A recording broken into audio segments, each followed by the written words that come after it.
Not sure why I'm making this video, but I'm making this video. So tomorrow is a huge day, a huge day for our family. My wife finally gets to ring her bell, and that signifies the end of cancer treatment. Well, I wonder how they make this happen, because some people have radiation before they have chemo, but in this case we have the radiation treatment as our final step, and tomorrow is our final treatment. And during this final treatment, there's a bell they have on the wall. I haven't gotten to see it because it's sort of like in the hallway I can't get into, but tomorrow they'll let us in there. So when she comes out, she gets to ring that bell. And it's I'm getting getting a little emotional. Yeah, because we kind of pushed it out of our heads, you know. It was terrible news when we got it, and it wrecked everything. And then we figured it out, and then we accepted it, and now it's sort of, we're just a cancer family. And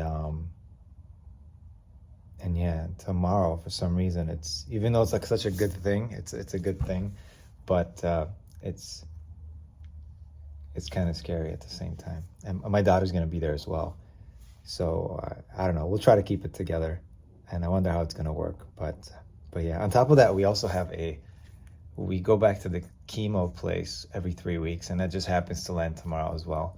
So tomorrow's gonna be a tough day. Although it's not chemo that she's getting, it's a different drug. It's called Herceptin, and she has to get that every 3 weeks for a year. It is still, you know, it's still kind of the same process, because she's got a port built into her chest that they plug that stuff into.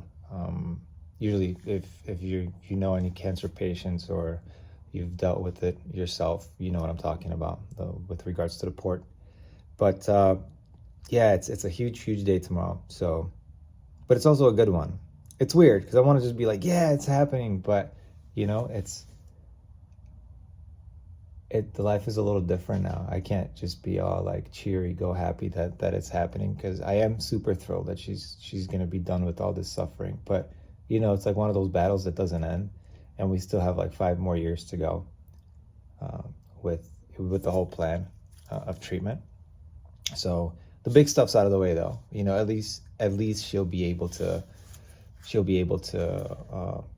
return to normal, whatever that is, slowly and surely. Although she barely stopped and barely slowed down, but yeah, her hair is starting to grow back now, and I know she's really happy and super excited. And even today, someone from Instagram, I think, someone like, you know, like an Instagram friend, not even someone that she met like in real life, like a real friend, became a real friend. They stopped by this morning before 8 o'clock in the morning just to meet her and to drop off some flowers, because I guess they grow flowers on their own. So which I think was amazing. People are amazing. People are freaking amazing. And by the way, I have gloves on because I am in the garage finishing Mr. Cobra Commander.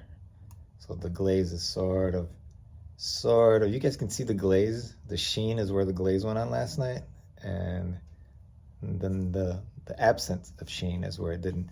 But eventually it'll dry out and it'll all be flat. But yeah, and on that topic, it's not really on that topic, but my friend Vinny from it's about Vinny. I believe that's the channel. I'll drop a link in the description below. My new YouTube friend that is building a boat, or doing a mission to build a boat on YouTube, like everything from scratch. It's he had a good video the other day about, I believe it was titled Ghost of Perfectionism, or Ghosts of Perfectionism, and it was a touchy subject. It was, I mean, you guys, I'll do a link so you guys can watch the video if you're interested, but it kind of connected with me because I remember feeling like that a lot. And just to summarize, it's sort of about feeling these dips, these lows in your life, and it could be based on, you know, past experiences, or it could be based on triggers. It could be, you know, for various people, it could manifest itself for various reasons. So it's hard to pinpoint and determine why certain people have these, I would say, speed bumps, or, you know, or dips along the way. But I know I have them for sure. and I get them a lot.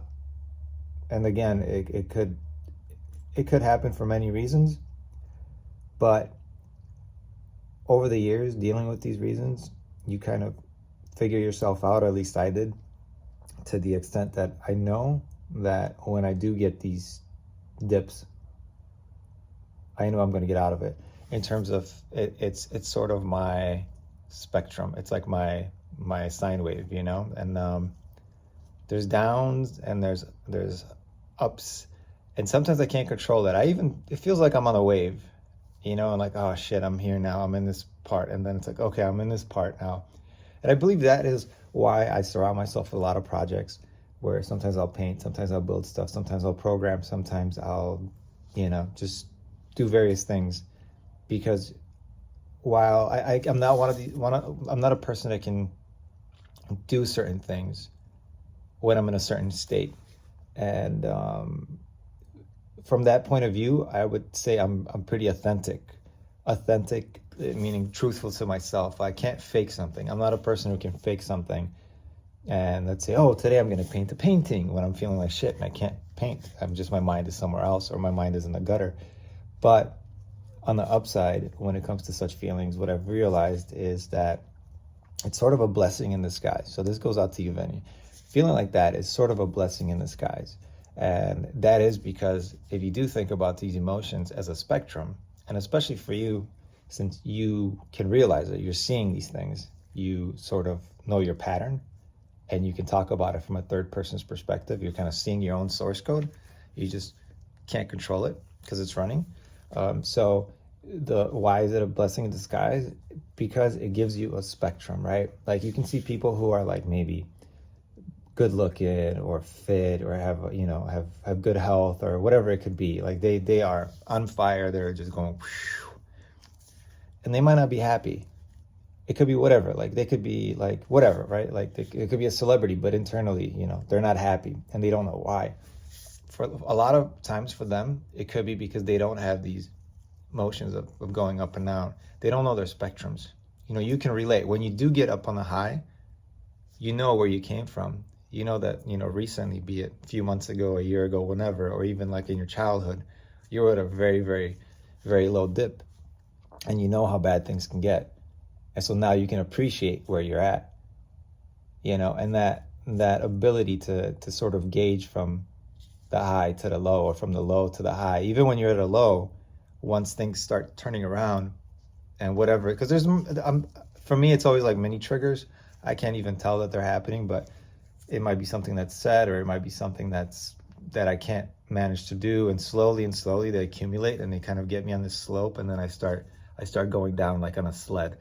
Right. But then as I'm going down, the more and more I'm realizing that I'm not happy or whatever that I'm feeling, that I'm going down, the more and more I start thinking about what I could be doing, how I could be productive, whatever it is. And I slowly, my subconscious is slowly turning my sled, my virtual sled, and I start heading back up.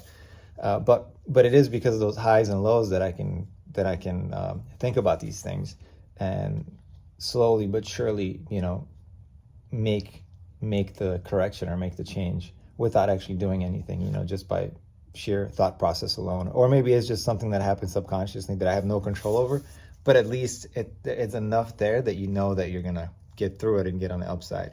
So my advice would be to never give up on whatever you're working on. Maybe just put it on the side, because even if you're not feeling like doing it right now, you will eventually. It could be a month from now, it could be a week, it could be a year, but be like, oh damn, I made this progress, let me get back to that. Maybe right now where I'm at is exactly this place where I will, when working on whatever that was, is gonna go really well. Like if you're at the bottom slope and you try to work on, let's say you're working on your boat, maybe within a week, you're there for like a week and you get like an honest 2 hours working.